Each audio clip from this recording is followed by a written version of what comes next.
Alrighty, so there are a lot of people here, which is so lovely. I'm so happy to see you all. Let's get started with our event. Welcome to the Meet the EVengers event.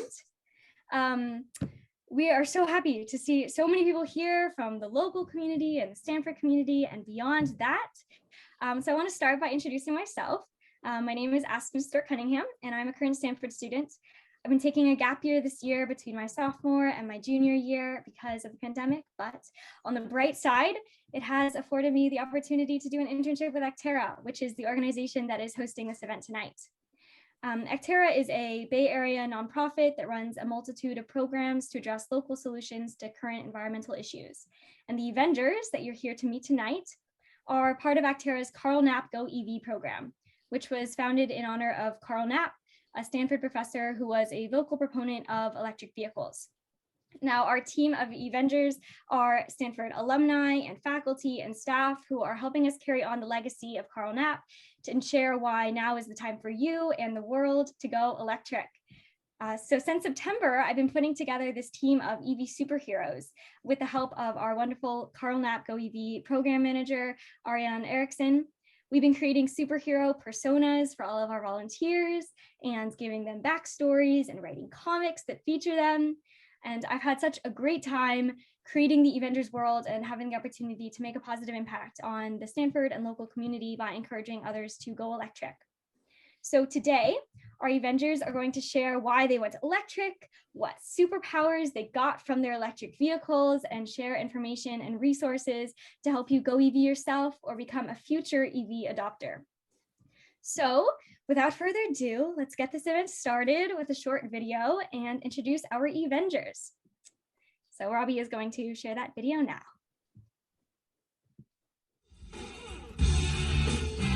Dad. What? Dad! Yeah. Dad! Oh, God. Hi. So what's your name? They call me Triple Threat. I, Captain Carbon Light. Night Charger. Whisper Quiet. And we're the Urban Arrow and his flight. And there's so many things I love about my car. The range is incredible. We really were committed to getting our carbon footprint minimized. While maintaining an active transportation lifestyle. And my lease, I have an incredible lease deal. She has no engine. No oil changes, no smog checks, no tune-ups. Avengers Assemble! Everybody, my name is Annalise. This is my Tesla Model 3, and the fact that she has no engine makes her whisper quiet. That is my EVenger secret power, is the power of silence. So what's your name? There are some who call me Tim. Bigelow's the last name. We have two Chevrolet Bolt EVs. Over time, had a bunch of deferred maintenance to do on our home. We saved up and said, let's go solar. Well, they say that I have electricity running in my veins. I'm Greg Bell. I own two Nissan Leaf all-battery electric cars. I went to EV about 10 years ago when I viewed how dirty our air can be in the Bay Area and how clean electric vehicles can improve our air quality. I use my EV during the day and I charge it at night. In the morning, my car is fully charged, ready for another day of driving. It's really that easy. Hello, this is Eva. Arnoud and Nicole is recording this video. This is an Urban Arrow family buckfiets or cargo bike, and we bought it so we can safely transport our daughter Eva. Our superpowers are that we are never stuck in traffic and we never have to search for a parking spot. Hi, I'm Todd Erickson. I am the proud owner of a 2020 Chevrolet Bolt. Really significantly reduced. Not completely, but significantly reduced my carbon footprint.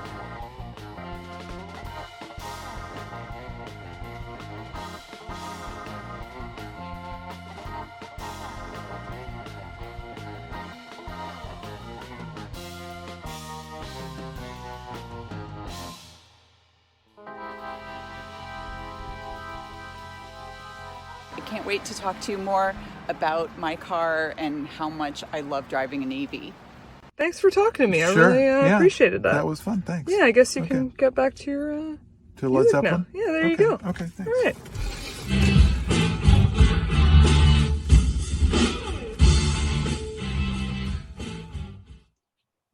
it. All right. Well, now that you know who all of our EVengers are and what their superpowers are, we're going to have a panel of our EVengers, and they're going to answer some questions about their experiences with EVs. So during this panel session, if you have questions, you can ask them in the chat, but please don't unmute yourself. If we don't answer your questions during the panel, you'll be able to ask anything you want during the breakout session that will come afterwards. So let's start with having our EVengers introduce themselves and tell us why they went electric. The first question, I think, Robbie, it's a couple slides forward, or one slide forward. Yes, there we go. Captain Carbon Light, do you want to start with answering the question, why did you go EV? Absolutely. So about 7 years ago, my wife Ariane and I, we have been longtime environmental supporters, tree huggers from way back, and we were trying to think of real substantial ways that we could lighten our carbon footprint. And we knew some people that had gone electric, and we decided to step out and take a chance. And really, we're doing this, and I'm doing this not just for me, but I'm doing this for my daughters, my son, for our daughters and our son, and as well as their children and their children's children, right? Seven generations, right? So that's why we went EV 7 years ago. Oh, and I'm going to pick Triple Threat. Hey there. So why did I go EV? It was because of supply and demand. In 2016, I was long since aware that I was still unhappily driving combustion vehicles and contributing to climate change. So that was the demand. And the Tesla option was too expensive at the time for us, but Nissan was offering a 90-mile range subcompact that fit our around town needs. So that was the supply. So we leased a 2016 Nissan Leaf a few months before Chevrolet introduced its 200-mile range Bolt, which gave us an upgrade path. So that's where we are now. And I will go with Whisper. Thank you, Triple Threat. My name is Annalise. I own a Tesla Model 3, and my reason for going EV, like so many people, is that it was all about the environment for me. And when I heard about Tesla's mission, which is to accelerate the world's transition to sustainable energy, it just really spoke to me. So Tesla's mission gave me a mission to go electric. All right, how about Night Charger? Yes, hi, I'm Greg. I am known as Night Charger. I own 2 Nissan Leaf all battery electric cars, and I went EV about 10 years ago. And I did this when I viewed how dirty our air quality can be in the Bay Area, that kind of grayness against the mountain we see. And I know that driving an electric vehicle, those are cleaner and they can improve our air quality. And when I heard this, I was sold. So I've been driving an EV for about 10 years. And I'm doing what I can to keep our air cleaner. I'm doing my part, and I drive an EV. The second benefit, which was really unexpected, is that maintenance is really inexpensive for an EV. So there are no systems to maintain. There's no oil changes or smog checks or tune-ups. And for instance, I had a 30,000-mile maintenance on my Nissan Leaf, and it cost $165. So if you compare that to oil changes, which are about $50 to $70, 2 or 3 times a year, it's a great buy. So that was the benefit. And so I like contributing to cleaner air in the Bay Area and spending less money doing it. So that's why I went EV. I am Night Charger. And who do we have remaining? Who can I call on? Me. Okay. Mark, go for it. So I've been wanting to solve air pollution problems since I was around 13 years old, so around 42 years ago, but there were no electric cars available commercially. In 2001, I got a Toyota Prius, and that was the closest thing available. But as soon as the Tesla Roadster became available, I just thought, even though it's really expensive, I have to do it because I really believed in trying to clean up the air and in terms of air pollution and climate problems and changing our energy. And I felt like I had to lead by example. So I splurged and got a Tesla Roadster in 2009. It was the best thing I ever did, even though it was pretty expensive. And I never regretted it ever since. So Go to the electric arrow next. All right. So yeah, we have enjoyed living without a car for years, and when we are expecting thing that I think is part of being an EV superhero. All right. Well, maybe I'll go next. So I have two little stories. Well, one was when I got the 2009 when I had the Tesla Roadster.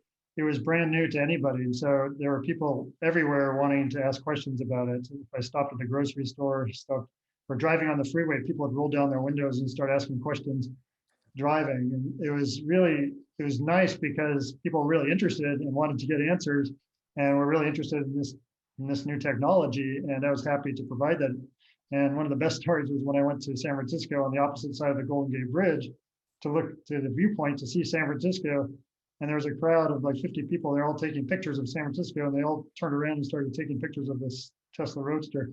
That was kind of fun. The other story was that I was driving my son down to Fresno and in the Roadster, and we were like 10 or 15 miles out, and we were running low on electricity, and this was like midnight, and I had to stop at an RV park in the farm fields there and find a charger in the RV park, and we found it and had to wait a couple hours, and I charged when we eventually got to Fresno. And it was adventures like that. And also another time we go to stay in a motel somewhere like in Modesto and plug the car through the window, to slow charger through the window into the plug outlet. And we realized we were not the only ones because there were boats being charged through the window as well. And so that was actually a fun experience, and I'll always remember with my EV. Great, thank you for sharing all of your stories, EVengers. Now, as our Avengers are talking, you'll notice that Ariana will be sending some links to websites that correspond to the questions that in the chat. So if you want to learn more about what our Avengers are talking about, feel free to save those links, and we'll also be sending out the links and additional information and resources to you after the event. So let's move on to our individual questions now. So the question is to the night charger: how do you fuel an EV? How do you fuel an EV? Okay, so there are three ways to fuel an EV. Every EV, every car that you purchase or such, it comes with a 120 volt charger. It's called level 1 charging, and that'll plug into a standard outlet in your garage or wherever. It's easily available. So charging at level 1 is slower. It's about 3 miles per hour of charging. So overnight, about 10 hours overnight, it's about 30 miles of charging overnight in your car. So you can do this easily at home. There's nothing to purchase. The charger comes with the car and you're ready to go. Now, if you want to charge a little faster, the second of the 3 levels is called level 2. And that charging it's actually 240 volts. And that's the equivalent of like an electric dryer or an electric cooktop. And those level 2 chargers are available in public parking lots. You can get one at home. You can purchase a charger. There are a number of companies that have chargers available. I happen to own a ChargePoint charger, and I purchased that, and I had an electrician install it. And so level 2 charging is faster than level 1, and it gets you about 20 to 25 miles of charge per hour. So overnight, you plug in your car overnight. I'm the night charger. Overnight, your EV battery will be fully charged, easily charged. So level 3 is also known as fast charging or DC fast charging, DC direct current. It's super fast. It'll charge your car at easily 100 plus miles per hour of charging. So these are not available in your home. They're more commercial and they're higher voltage. So they're really available in like shopping centers or business offices or near freeway locations. So those are the 3 levels of charging: level 1, 2, and 3. And level 1 comes with your car, so you're ready to go when you buy an EV or lease an EV. That's how you charge an EV. Great, thank you so much. Let's see, what is our next question? To the electric explorers: what's better, leasing or buying an EV? Yeah, thanks for the question. So yeah, our traditional thinking around cars is that buying better. The last car I bought was a Toyota Prius back in 2005. I drove 160,000 miles on it over 10 years, and it ran fine year 10 as it did year 1. So, there's nothing wrong with buying, but when it comes to EVs, the picture's a little different. First off, you get rebate checks from the state and from utilities for any purchase or lease. starting with a 3-year lease. Also, you indirectly benefit from the federal tax credit. The manufacturer's bank takes the credit and gets you a lower monthly lease. So if you look in the EVVin blog, a link to which Acterra is going to share, you'll find leases like, $1,000 down and $99 a month for a Nissan Leaf with 150 miles of range, or a Chevy Bolt with 240 miles of range. Now factor in the state and utility rebates, you're getting paid to drive a new car, and over time you'll pay less than your cell phone or cable bill. So with most leases, you can also extend the lease by a year at the same monthly cost. So, if you look at that timeline over 3 to 4 years' time, the market will have a newer model and possibly longer range for the same or lower price. So you could lease again. The one thing to keep in mind here is that the state rebate applies only once per individual. So if you have multiple adults in the household, you can take turns leasing to avail the rebate. So if you find an EV that you want to drive for 5 years or longer, go ahead and buy it. Otherwise, consider leasing. It's a great option. We've leased like 4 cars by now over the years. Right? Yeah. That's our answer. Great. Yeah. And thank you for all the information about the, why the options for rebates and tax credits when leasing. I think Annalise in a couple of questions is also going to speak a little more about financial incentives if you're curious about those. But for now, let's go on to Captain Carbon Light. Should potential EV buyers be scared away by range anxiety? No, not at all. It is something that we hear about, right? Range anxiety. And really, the good news is that, most new models have anywhere between 200 and 300 miles of range. And when we say, just to define terms, when we talk about range, we're talking about how far you can drive with a fully charged battery. So for example, my Chevy Bolt can go 259 miles before it needs to be recharged. And that takes us about 2 weeks just driving around town before we need to recharge. And as Aspen noted in the chat a minute ago, the average Bay Area commute is 25, 26 miles a day. So you do the math, right? I can get back to work and if that's the average commute, I can get to and from work 10 times before I have to recharge. And the good news is charging at least for us, is really easy. So, I drive up, I plug in at nighttime with my trickle charge, my level 1, and whenever I need to. And it doesn't have to be every night even, but sometimes we'll plug in a couple times a week. Of course, there are also public chargers really everywhere now. So all you have to do when you get your EV, and we hope that you, and I hope you, everyone here does get an EV, all you have to do is pull up, whatever, there are many charging apps, and you can pull them up on your phone. So there's one you see on the screen here, and that is PlugShare. And just take a look. All those green and orange dots are charging stations. So look at how many there are in the peninsula. And by the way, that's just the level that the charging station is, whether it's a 2 or a 3. We are really, really lucky. I think this every day, but really for tonight's purposes, we are so lucky to live in California because this infrastructure for EVs is so well built out already. And there's more and more charging stations coming online every week. So, with the robust charging options here in California, really EVs can get you anywhere you need to go. So put that range anxiety aside. This is a new era for electric vehicles. Awesome. All right, next to the electric arrow. What is the big deal about e-bikes? Well, so to answer this question, I guess I should start with explaining the big deal about just bicycles. There are many benefits to cycling, very low carbon footprint, good for your health. I guess for us, it's mostly just about de-stressing our lives. It's a great way to get exercise in without having to go to the gym, and it's a great way of winding down after work and to decompress. And in addition, wherever we go, we never have to worry about any traffic. We're never stuck in traffic, and we never have to drive around to find parking. When we go to the shop, we just park in front of the store and load up our things. So e-bikes add a bit of extra power to your bike, so you have all the benefits of bicycling. but you can easily handle longer rides and hills.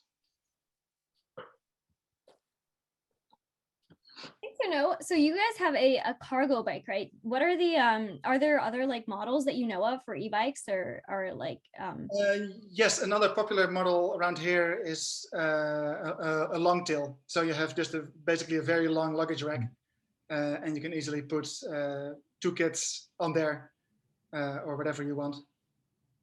And we have a front loader bike, and so we have this protective box in the front.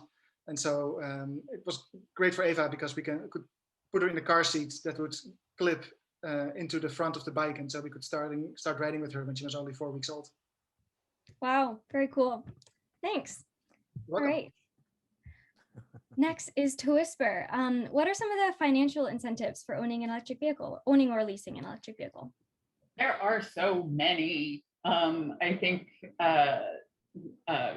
as was mentioned earlier, it's almost like you're getting paid to drive an electric vehicle.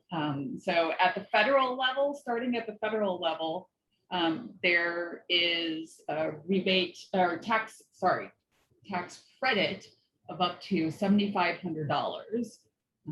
So that really depends on the manufacturer, and you can look at all of that online. And Ariane is sharing that link in the chat. At the state level, it's going to vary from state to state, but I'm just going to give some highlights for California. So California has a rebate of up to $7,000. You can also get $1,500 off through the California Clean Fuel Reward Program. And that's $1,500 off the sales price. You go through like specific dealerships to get that rebate. You can also get a sticker for an HOV lane exemption, which is great. Those stickers are valid for up to 4 years. I actually just on Monday saw the new 2021 stickers for California. They are blue. So that was the first time that I saw one for this year, and those will be valid for the next several years. And those are so cheap to get, and they're great. So, so definitely look into that. And then you can also, for home charging, sometimes the power company like PG&E will give you like a discounted rate for electric vehicle charging. So there's all kinds of financial incentives for getting an EV. It's wonderful. Thanks, Annalise. We'll go to our next question to Triple Threat, which is, how can you charge your EV free from the sun? Well, it took a few years, but we finally got solar electric panels activated on the roof of our home and a Tesla Powerwall storage battery. And we engaged Tesla Solar, and in hindsight would recommend getting competing quotes on such as energysage.com. Our project was complex. We needed to re-roof and retrofit our home electrical and get permits from the city and PG&E, and frequently had to manage the project to keep it moving forward. But now, on sunny days, which we tend to have plenty of around here, we leave our EVs plugged in, recharging, and ready to go whenever.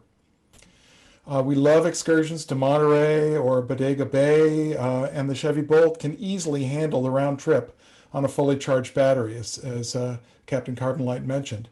The Powerwall also charges during the day and then provides power to the home till the sun comes back up.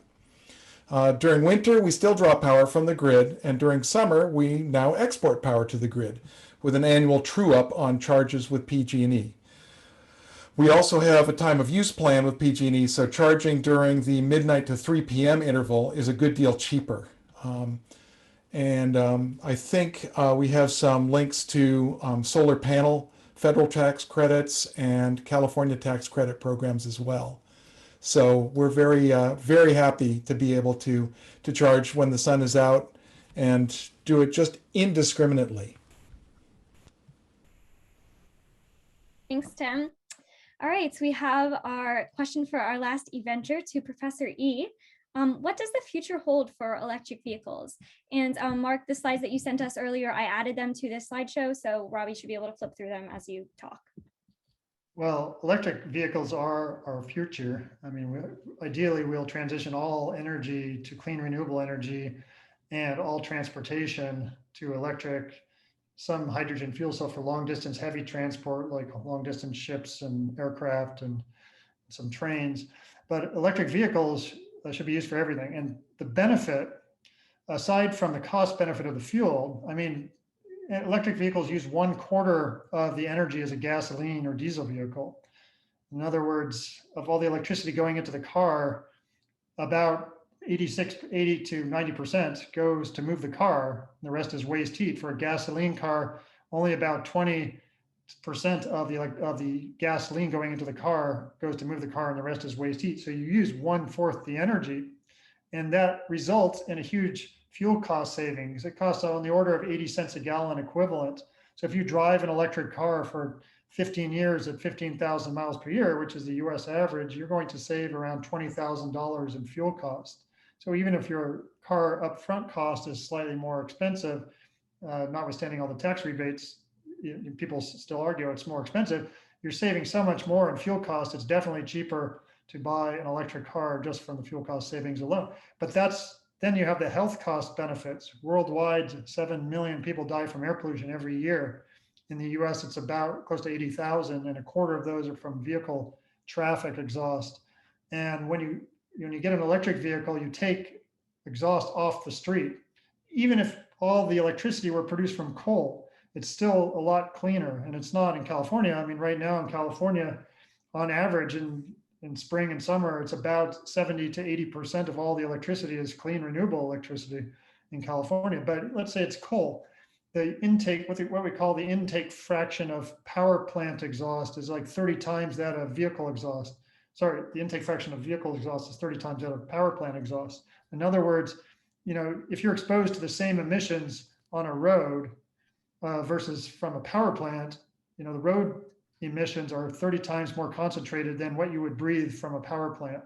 So even if all your electricity were from coal, which it's not, you're still reducing the air pollution exposure substantially. And so you're cleaning up the road. And anybody who bikes or walks or even drives on a freeway knows this, because you can feel and smell the diesel and gasoline fumes in concentrated pollution.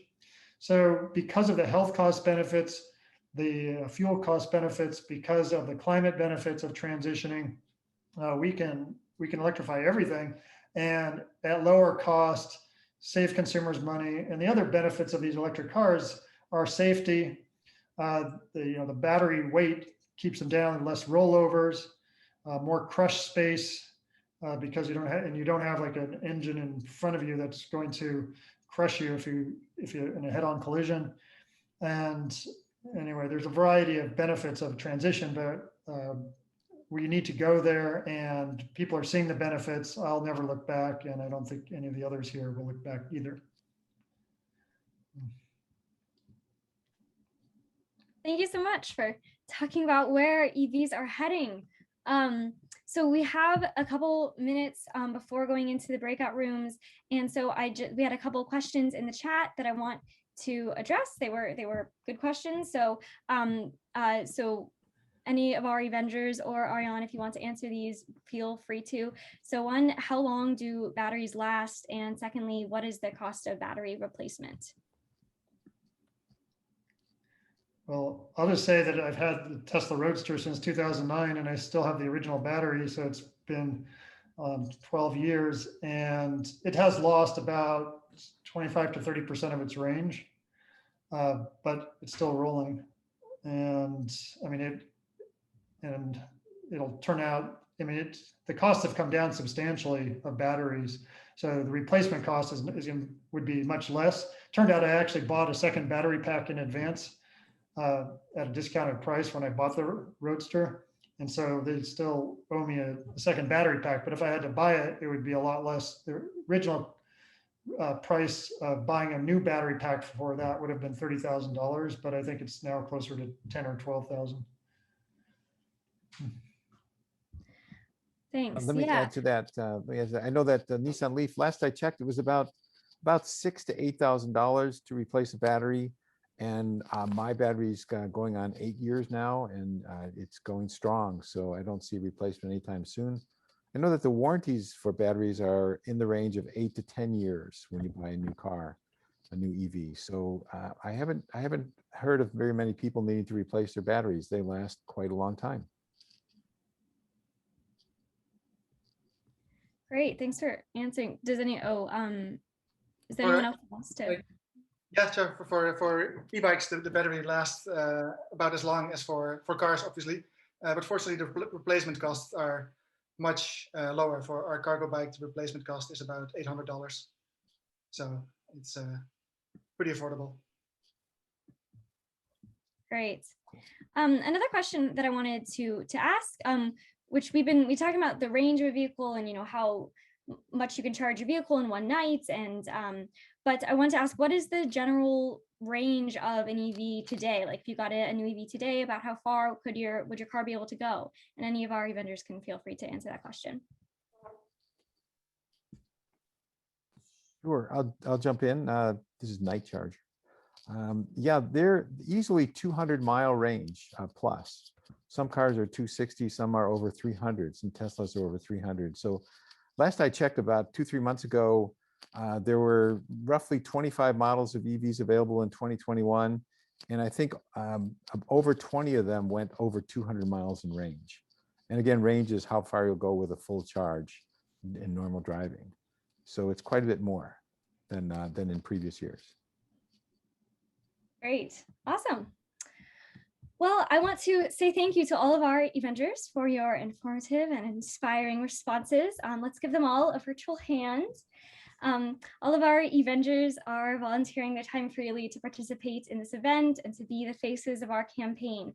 So I want to thank them for their time and how they've embraced their new roles as superheroes. We're now going to go into breakout rooms so that everyone will get a chance to talk to our EVengers and ask them questions about their vehicles or their experiences going electric and being an EV owner. Before we go into breakout rooms, I want to give a big thank you to Robbie, who is Acterra's Community Engagement Associate and Event Master. He set up the Zoom and has been dealing with all the technological things tonight. And I also want to extend my deepest thanks to Ariane, who has been my mentor throughout my internship with Acterra. This whole EVengers campaign would not have been possible without you. So I appreciate your support so much. So now we're going to go into breakout rooms. There are 4 breakout rooms for the different types of EVs that our EVengers drive.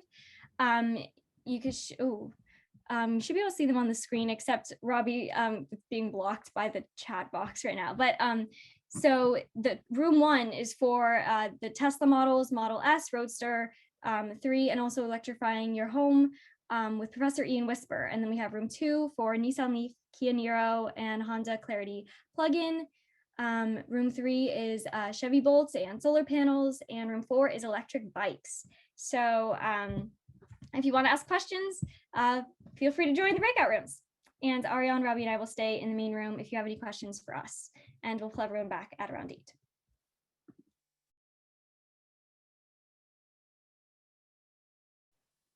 Yes, all right. Ariane, thank you for answering people's questions.